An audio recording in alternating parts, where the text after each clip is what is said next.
Hello, Megan. Me. Fuck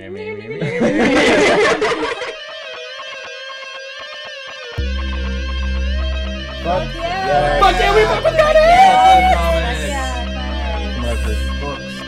it! All right, everybody, welcome back to FYWFWC. The pronunciation that we're sticking with. There's a certain dialect I believe you need to say that in. FYWFWC. There we go. Now we may continue. Sorry, we You have to make sure that the branding's correct. So welcome back, guys. So today we're going to do something a little different. We are going to be analyzing... we're going to be talking about Young Justice. We're going to be talking about Young Justice Season 1 in particular. And we are going to be approaching this in a slightly different way than we were doing before. For Batman Court of Owls, we kind of did things from a plot perspective and looked at the narrative as a whole. But in this, at least for me, I think actually for everyone here, that what makes Young Justice so freaking special is the characters. The characters in it, and I want to do a character study. That sounds fucking dope. Let's do it. Yeah. Let's do it. So with that, let's go through the team. Let's just do Wildcats. Oh God! Get your head in the game. Get out of my house. Hey, How dare you? Hey, guys, we're all in this together. Can we please go back? I hate you back all. to the podcast. You're never allowed back. I hate you all. So with that, if you guys haven't watched Young Justice, it is available on Netflix. Plug. For now. For now. Get to it quick. Yeah. And it's awesome. Well, the thing Look is for that it on Kiss Cartoon. Right. Well, so many people watched it recently. They binged the shit out of it on Netflix. That I'm pretty sure season 3 is going to be on Netflix. It's confirmed. It is. So. Oh, they're going to really? release it on. I Yeah. believe so. It makes on sense Netflix. because they went through a lot. They went through hell If with Cartoon Network. If we're wrong, we'll edit this. But I read the news story and cried. So we're good. the tears don't lie, folks. So with that, the character, basically Young Justice, what it is, really quick plot summary, is that it tells the story of the sidekicks. And the sidekicks that we have are Robin, the Dick Grayson incarnation of Robin, Sweet Tiff. I should lose her heart. He's 13 at this point, so I can't say anything. At this point. We'll get there. We also have Kid Flash, we have Miss Martian, we have Superboy, we have Aqualad, and we have Artemis. And I think Artemis is probably, if people aren't super aware, she is the sidekick of Green Arrow in this One of them, instance. anyway. One of them. One of the many. Choose your sidekick. I love how we're giving Green Arrow shit when reality, like, It's Batman, Batman, literally opens his closet. It's like, am I feeling a little Tim today? We also get a little taste of Zatanna in the series. Not necessarily part of the team, but she's there. We'll probably sprinkle in a little bit of stuff about her throughout our discussion. So. Yeah. Yeah. A lot of great cameos. And what's really neat about this is that it focuses on the sidekicks, but you do see glimpses of the mentors. The father figures, the people who... a lot of father figures. Yeah. It's really good stuff. So with that, let's go ahead and start talking about... let's go with the leader. Let's talk about the leader first. Let's talk about Mr. Aqualad. So, Aqualad. Here, we should cut to the bit of us on our characters. Yes. I absolutely adore Aqualad. I think he's a phenomenal leader, and the way that he leads, it's probably one of my favorite philosophies when it comes to leadership in general. And it should be, the leader should be the person who isn't trying to lead.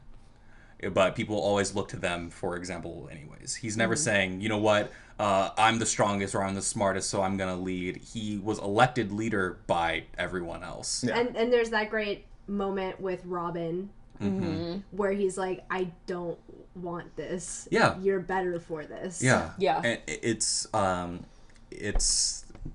quiet strength that I am a big fan of an Aqualad. And he's such an awesome character.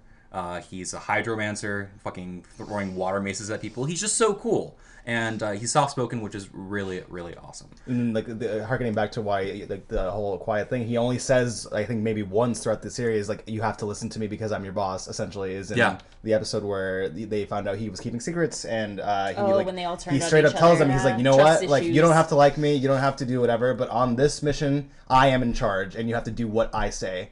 And they listen to it, and it's, hearing somebody who, like, beforehand was so, like you said, soft-spoken, go into that mode, it's like, all right, well, I guess we kind of have to do this. But that's what a leader is. Exactly. Like, somebody they know when to buckle down. Yeah.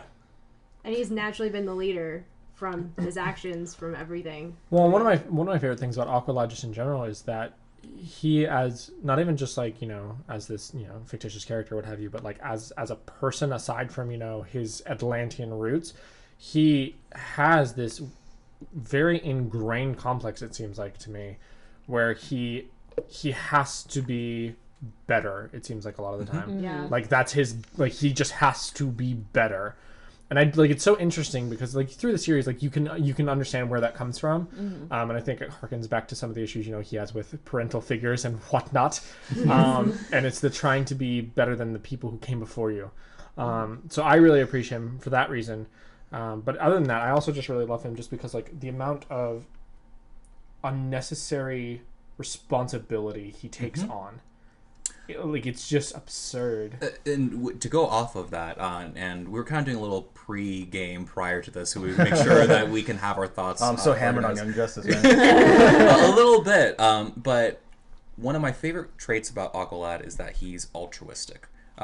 I would say that arguably the most altruistic person on the team, because he's the person where he's like, oh, I'll gladly suffer to ensure that none of my teammates come into harm. Yeah. These are elements that we typically see illustrated in season 2 more so than season 1. Very but heavily. in season 1, you do see that.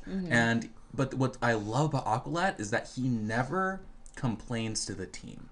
He never puts them down for the responsibility of the weight of the responsibility that they're placing onto him. Because they basically all do it. You're like, you know what? We can't fucking do this. It's on you, buddy. He's like, then I'll do it. Yeah. But he's never like, fuck yeah, thanks, guys. But he's never like, hey, why'd you guys do this to me? There are many instances throughout the show where he, like, for example, when the team kind of turns on him because they disagree with how he was leading. But it's never a pity party. He deals with shit on his own, and it's the inner strength that I adore. And again, to that episode, after he says, you have to listen to me. He says, after this, if you would rather me step down, I will gladly do so. But for now, I have to say another one of my favorite things going along that in particular is that he has such a way of just like really pummeling himself, and like he just destroys himself a lot of the time. And the amount of shit that he internalizes and just like willingly absorbs into himself, just it like every time that I see him on screen and like he has to go through the scenarios that make him the good leader or what have you, just like every time I'm just like, you don't have to do that. Like you're taking on too much. Stop. Poor sweet child. Yes, Miss Cabrera? Okay. So to bounce off of what Kohlton and Richie were saying, there's a specific episode where we talk about how one of the themes we have mentioned prior to this discussion is that he left home too early.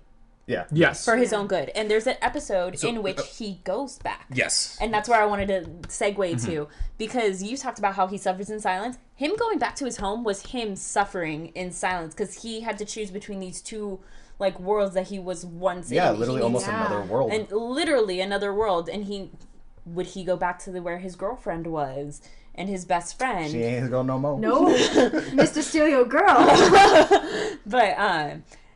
But yeah, and then like he realizes he's moved on. Like leaving his home caused him to grow. Yes. Forced him to to grow. Because now, after he left, he never really went back until season 2. Yeah. But that's for different reasons. You see how drastic his personality's changed, like, when he does go back. And see how affected he's been. like kind of, it's almost like he's a little bit more lighthearted. When he Yeah. went back, he was like, "Hey guys," and I'm just like, "What are you doing?" I was like, "But baby, It's it's like, you have your friends. You're kind and of you the have, daddy of the team. right? It's like you have like to put it in like simplest terms, you have like your coworkers and you have your friends, and it's like, sure, you're fine with your coworkers, not like you hate them or anything, but you kind of treat everything a little bit differently. You're probably gonna be a little bit more reserved. So I want to make an addendum to that. Okay. And I agree with the thought process, but I feel like, so the analogy that you're utilizing, when they're on missions, he's hanging out with his coworkers, business as usual. And when they're like off missions, he is their friend. Yeah, he you're totally refers to them like, Speedy, you're my friend. He refers to Speedy as his best friend. My best friend. And I'm just like, fuck. What I feel like when he goes home, he's with his family. That's Yes. And Yes. This is why I don't run this podcast. And so with that, the point you were making, he did seem lighthearted. It's because he's like, I grew up here. Yeah. I was a child. I was like swimming around. I remember when I summoned my first water sword over there. But like, it's so interesting. And we have 2 aliens in the Motley crew. We have Miss Martian and Aqualad. Yeah. Technically Correct. kind of Superboy-ish. No, what are you talking about? We have Well- 2 aliens, Tiffany. Motherfucker, Kohlton. That's not the segment yet. Sorry, there's 2 aliens. That's all I have to say. Moving on. But Fuck burn! Okay. it's hard being the leader. Yeah. Yes. Yeah. And he does it so fucking well. But what broke my heart is like when he does go back, he's expecting like, oh, this is going to be the same, nothing's changed. Yeah. And then even that world became foreign to him. It matured without It him. matured without him there. And I So. think that You broke know, his heart. it's It really broke interesting mine. because like he's another really good example that I don't think you really see from anyone else. He's the biracial kid who has one side of his family that's, you know, very traditionalist to their ethnicity, to their race, what have you. Yeah. And then he lives in like, you know, a completely different culture. And that's not something I think the way that that's portrayed is so interesting because I mean, you look at Atlanteans, and I mean, like there is racial diversity. I mean, like they don't all follow one race. Yeah. There are some dolphin people. Yeah. So It could happen. There's Lagoon Boys. Yeah. so Neptune's beard. So what I just really appreciate is that I think that's another interesting thing for his character, intimate look into that without any actual sort of race coming into play, other than the fact that like yes, technically Atlantean, what have you, but like I just thought that was an interesting thing that just bared being noted. No.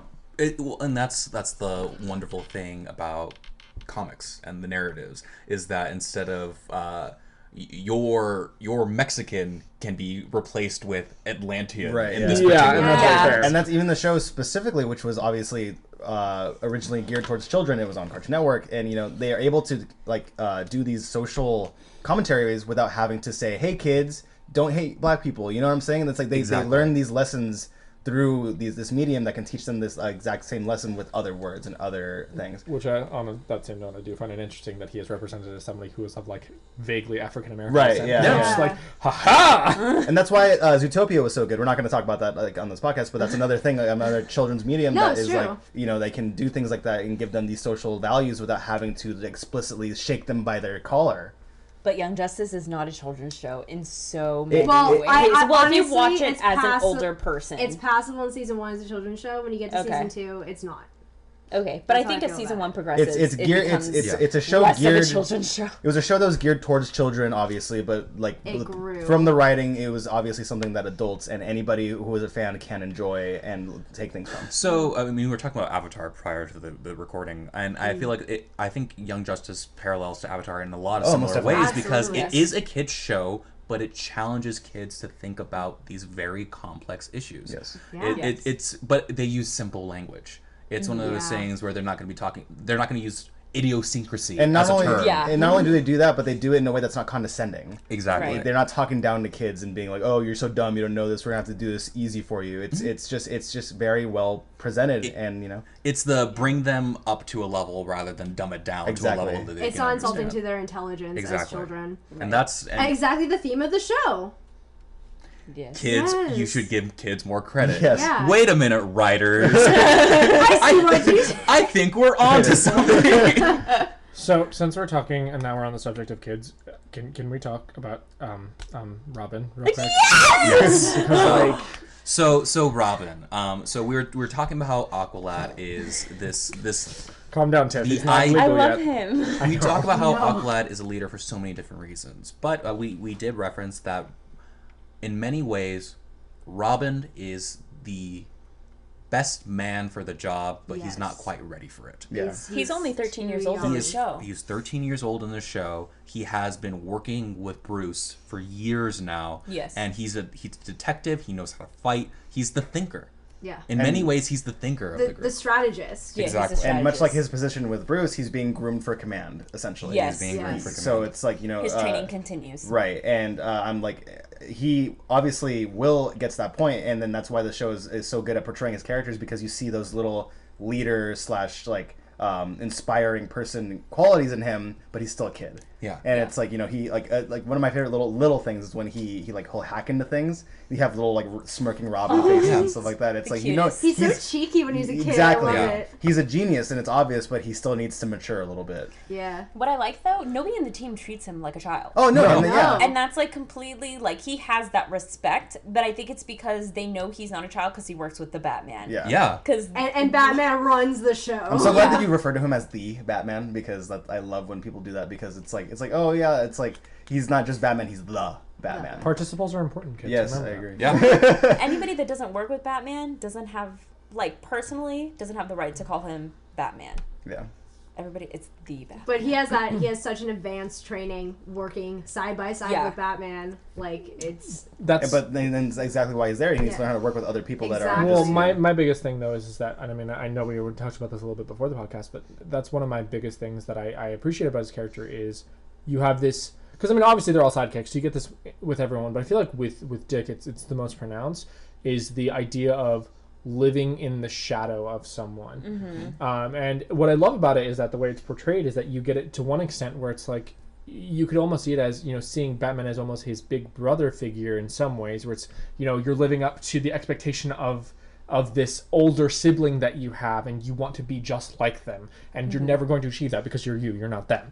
But in addition to that, you also get the expectations of living up to your parents' expectations at the same time. So you get this weird mesh net thing that just constricts him. Yeah, on top of it, Bruce is his father figure now. So yeah. And what a father figure that is. I love Batman. I'm sorry, I'm not referring to him as the Batman because sacrilege. I'm going to humanize him right now. He's terrible with people. Oh yeah. Completely. He is an amazing hero. But the reason why he does it, it's selfish. And granted, he loves his kids. He loves his babies. But he's not a fucking human being. He's a machine. Batman is a machine. So we have Dick. We have Dick Grayson, arguably one of the biggest hearts in the team. And what I love about Dick is that it's sorry. I was trying to make myself not giggle this entire time about it. But what I love about Dick. It's okay. If you hadn't said it, I would have just been saying any number of things. It's a struggle. Am I going to follow my cold, calculating brain and my father figure, or am I going to follow my heart and what makes me close to people?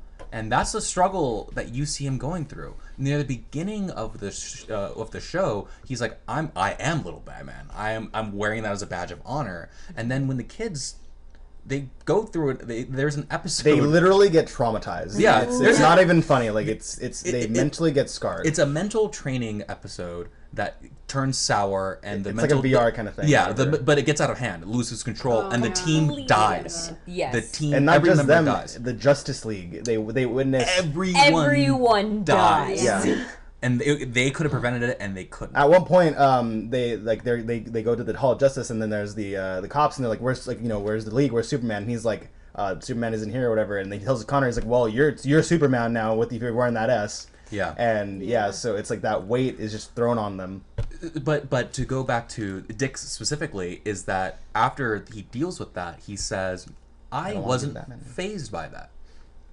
I wasn't fazed by my friends getting murdered. And I should have been, but I wasn't. I was focusing on the mission, and that terrifies me. And because when he's on the mission, he reverted. He reverted to, I'm going to get the mission done, just like his father figure taught him. Yeah. And then, but upon reflecting after that, he's like, wait, I don't want to be him. I don't want to be a machine. I want to be a person. I want to take this training, and I want to become my own person. And it's a huge foreshadowing to his character as Nightwing. Yeah. So, Tiffany, I know that Dick's your boy, so please. Go ahead. Well, I know, too, I think there's two major, episodes or moments in season 1 that Robin tries to go back to his roots, become the human again. It's the episode where he's traumatized, the first realization of, I don't want to be this, but also, I think, the Haley Circus episode, which is his individual episode, because he had to go back to his roots to help Haley, and one of the last lines that Haley tells him, and he's like, I know you, I know when a Grayson flies. That broke my heart. That made me and cry. then Tiffany turned off the TV and called me crying. No, I think I did cry. I feel like I'm gonna cry now because it makes me emotional, and that's when he knew, and like he like throughout the episode he like, oh, folks, she's crying. He like looks at like the grease. It's so sad. No, it's okay, sweetie. okay.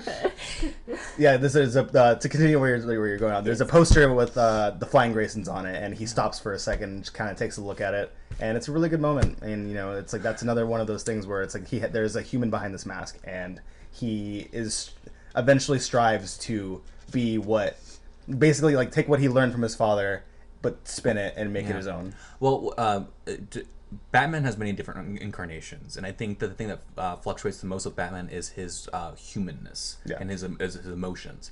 But I feel like the way that Batman's portrayed in Young Justice is that Batman wouldn't stop to look at the Grayson poster. Yeah.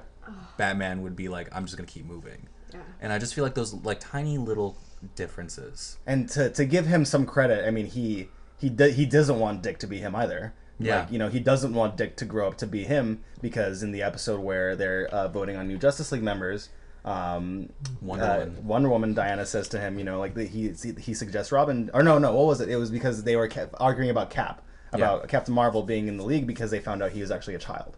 And, you know, like he says, you know, like I knew, like blah, blah, like I don't care. He's proven himself. And she's like, well, you know, that's coming from you indoctrinating Robin at the ripe age of 9. So he can become you? And he says, you know, so he wouldn't.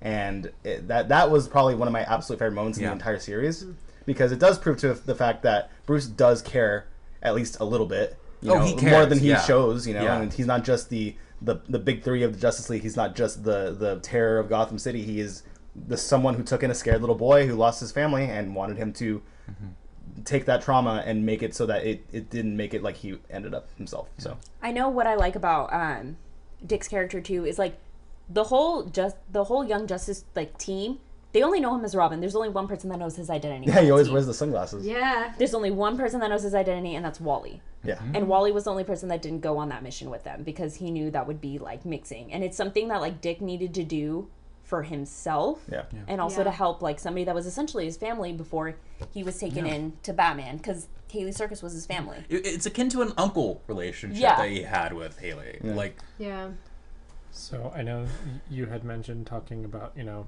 the not wanting to be him thing. Yes. When Diana, like, over her glass of champagne tells him how to raise his kids. I feel like it's fair that I initiate with the character that I'm probably most representative with. The not wanting to be someone else trope with Superboy. irony, thy name It's is okay, guys. Superboy's okay. No, yeah. Okay. I have no problems with Superboy. I don't. All right, cue the segment. just far more balance, you know. It's not even just the reasons that I like Superboy. One of my favorite things about Superboy is that you get this person who, to me it's just a very narratively interesting character, because it's a character who, imagine waking up and you are at the age where hormone imbalances and all of these other things are going on in your head, and by the way, you can rip a car in half. Yeah. Like, how do you process that? How do you deal with that? I understand, like, for Superboy, he was given, like, a digital download of, like, this is what being a person is like, more or less. But even still, like, hormones are hormones. So the line that I feel like with Superboy is he has all of the knowledge of a 17-year-old, but none of the memories. Yes. And that's or the experience. And that's what I'm referring I to. mean, It's just like when he emerges and he is in the sun for the first time, like he's like, oh, that's how it feels. Yeah. Like what it looks like. I understand, like he has all this empirical evidence, but he has zero emotional attachment. It's like those viewfinders when you're a kid. Exactly. And you see all the dinosaurs in the sun. That's another aspect about Superboy that I really like, is that in a lot of ways I feel like he can be a very bridging character for a lot of people who have those kinds of social interactions issues, where, you know, you have people who are incapable of actually forming those kinds of relationships or expressing those kinds of relationships with other people. It's just not something they're capable of. So I think that's another interesting thing that I love about his character, is that you get this very, very humanized version of Superman to me, where you get this much more actual to Earth Superman, in my opinion. Which I also find interesting because he's supposed to be Superman's fucking replacement. Like, that is his job. Like, that is what he was built for. Yeah. Which, on top of everything else, let's just throw that onto everything. You just get to become the new guy if he eventually dies. Yep. Doesn't that fit your argument too? Because he isn't at the god stature. Yes. Because that's why you like him. Yes, and that is why I like him, because no heat vision, no flying, and that's the thing. No ice breath. It's basically the Icarus flow too close to the sun kind of thing, where it's just like he's this character who's forcibly grounded. Yeah. And you have to deal with that. You have the actual Superman around being a constant reminder of how you're not good enough all the time. Yeah. Well, and correct me if I'm wrong, but I'm pretty sure that they do reference it, is that they say, oh yeah, if we lose a Superman, you're a replacement. But didn't they also kind of allude to the idea of, if we lose Superman's morality, you're the one. You're the answer. I believe so. Yes, I believe they do as well. So, like, how hard is that? Like, this guy is mechanically your father, but also you might have to kill him if he has a bad day. But also imagine emerging as a hormonal 17-year-old. You've just seen the sun for the first time, and they're like, "Oh, by the way, you have to live up." To God. To God. Yeah. And that's the other thing that I love too, is that it's an immediate thing where fucking Bruce Wayne of all people has to have a conversation with Clark Kent. Our favorite scene. With Clark Kent about how to be a parent. So you gotta and pay you're just like, man. sweetie, you do not have a fucking peg leg to stand on. And it's just it's mind-boggling to me just seeing that scenario play out, because for me, in a lot of ways, it highlights something that I do like about Superman, which is the fact that he's so unaware of how to be a person. He doesn't get how to be a person at all. Yeah. He has lived on the planet for years and doesn't get it. Yeah. And that's something I find very interesting about his character. It's one of the few things that I actually enjoy about his character that doesn't spoil him for me. Yeah. But wait, about Superman? Yes. Yeah. I can acknowledge that I like certain things about Superman. You heard it here, folks. I heard it here first. I like Superman, but my point is that just in general, I just love the fact that you get to see something interesting that I'm not very familiar with Superman, with him not knowing what to do. This is his chance to be human. And he has that opportunity, and he doesn't really just seize it. And it's like, I'm sure that he thinks that he's figured it all out, because he's with the planet so long, and Lois, all this kind of stuff, and then like life just throws this curveball at him, and he's like, well, shit, I guess I don't know what I'm doing. I just think I do find it strange throughout the show that he did not like hone in and become the father. It's because he's scared. It's not till like second season that he actually kind of owns up to it, and that second season is 5 years later. Yeah. So how long did it fucking take you, Clark? And that's my point, and that's why that's one thing I find very interesting about the series for Superman as a character, is that you get to see this is not someone who's actually a person. It doesn't matter how many people identify with him as a human being, as a person, he's not. And yes, I know that's the diatribe. No. I will agree with you. No, I completely agree you get with to fully have him showcase and see, like, I'm not a person. Like, I don't know what to do. I'm not a person. Like, what is it? Like paternal instincts. Yeah. Yes. He does not have that. He has none. The one thing, like, we all have that. But humans he's have that. He's represented as this perfect superhero, this perfect person, but then you get to see this glaring flaw that he has, that he has no way to compensate for whatsoever. No, he can't handle it. And he doesn't compensate for it until 5 years later. Yeah. I mean, I would hope that he did it like within the interim of that 5 years, because in an episode in season 2, he calls him brother. Well, not only that, but they have to stay at the Ken's farmhouse for to hide out for a second. He says Jonathan says, right? no, he says I always love to get a chance to see my boys. So it's implied that in the interim of the time skip, they at least he brought them to his parents and said, this is my mechanical son, but technically my brother, and they embraced him with open arms, because that's the kind of people they are. Yeah. Superboy's a love child. And I also feel like the last thing I need to say about Superboy is the fact that he's a gay love child between between Clark Kent and Lex Luthor. That is canon, by the way. That was such a huge plot twist. And they just fused his DNA. Yeah, sure. That's and what I love about this is a piece of fan fiction reading trash. I as soon as I saw that episode, I was like, oh, they confirmed it! And I was just like, so there for it. Sweet. Here's your victory. garbage. No, but really, I was Here's just your like, can. now I can fall into this and just be happy. Pickups in the morning. So yeah. Oh, it's beautiful. So with that.